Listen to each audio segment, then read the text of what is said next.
চাঁদগাঁও মণিমালা গ্রামের পক্ষ থেকে আগত সকল দর্শকদের জানাই শুভ মহাসপ্তমীর আন্তরিক শুভেচ্ছা।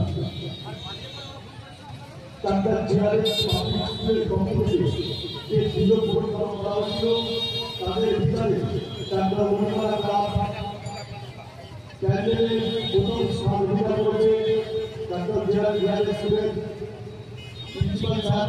তিনি এসেছেন আমাদের আমাদের অনুষ্ঠানটি তুলে দেওয়ার জন্য আমরা মণিমালা গ্রামের তরফ থেকে বিহারের স্টুডেন্টদের আন্তরিক ধন্যবাদ জানাই। সমস্ত গ্রাম সদস্যরা ভিতরে চলে আসো। গাড়িটা এখানে রাখবেন না, গাড়িটা বাবা যারা